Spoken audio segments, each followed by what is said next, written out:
Yeah, people say abroad is not heaven. Of course, abroad is not heaven. Nowhere is heaven. Every nation has its flaws. Of course, abroad is not heaven. Abroad has its flaws, has bad side, good side, pros and cons, and things like that. But there is something I would like to share with you. A few years ago, I was on a bus with somebody next to me. No, he wasn't next to me, he was in front of me. I had to move from my seat to sit with him, just to interrogate him a little bit. Chukamuna, one of the MPs, I think he's a Liberal Democrat. And when I sat with him, I said, "Excuse me, I see you on TV. You're Chukamuna, isn't it?" He said, "Yeah." Of course. And we got talking, we discussed. I had to tell him that, do you know that if you are in Nigeria, I will not have access to you like this? He laughed. Somewhere around Streatham, from Streatham to Brixton. You understand? If he's watching this now, I'm sure he will remember. That is simplicity in leadership. That aside, still a few years ago, I wrote a letter to Sadiq Khan, the mayor of London, just to explain certain things, certain concerns that I have. And he responded within 1 week, maybe through his PA or whoever, but I got a reply. I will tell you where I'm going with this. I also wrote to the Liberal Democrat leader, the head of Liberal Democrats. I got a reply.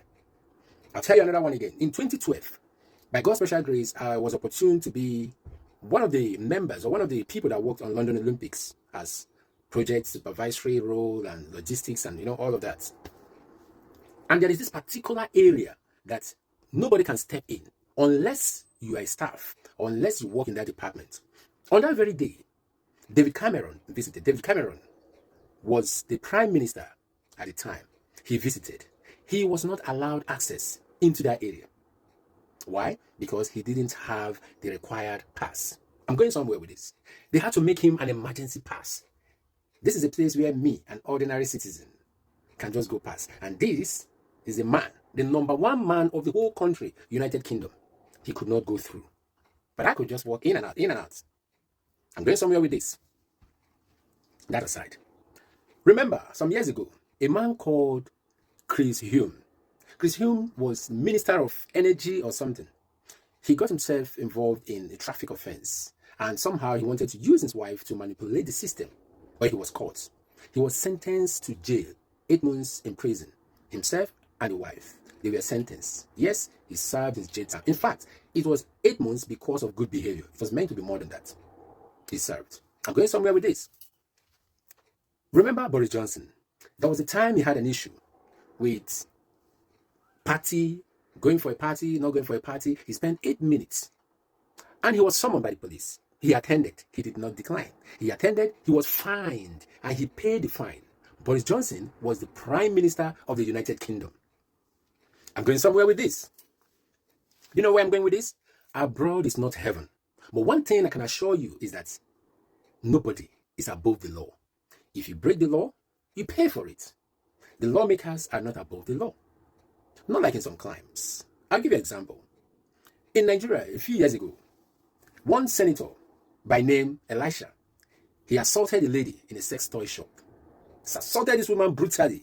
Do you know who I am? Beat. Anyhow, unprovoked attack. What happened? Absolutely nothing. A few days later, I heard that he gave the woman 5 million naira according to the story. And everything died down. In fact, some people were saying, "Please come and slap me and give me my own money too." Because we lack appetite for justice. Even the lady herself said, "Oh, who knows? Maybe that was how God wanted to bless me." There are so many stories. We've had stories of even councillors, local government chairman. Is it the presidency or the governor of states in Nigeria? They drive past one way. Nobody can. Who are you to stop a governor driving one way?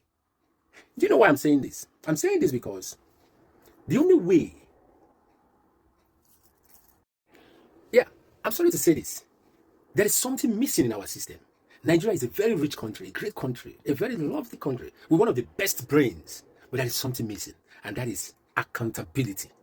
Our level of anyhowness in that country. But when we leave that country to abroad, even when our leaders leave, they behave well. But as long as they are there, the level of anyhowness is out of this world. You hear things like monkey will swallow millions of naira. Snake will swallow millions of naira.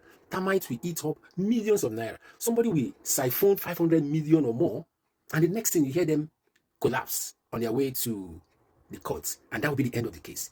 People just do anyhow they like. No accountability.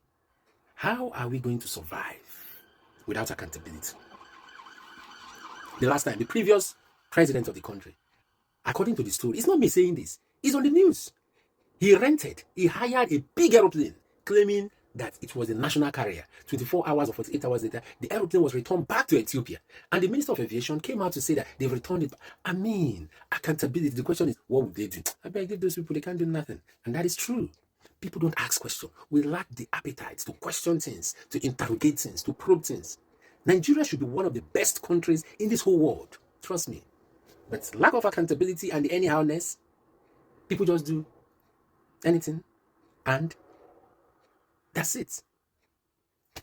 It's quite sad. But what can I do? What do I know?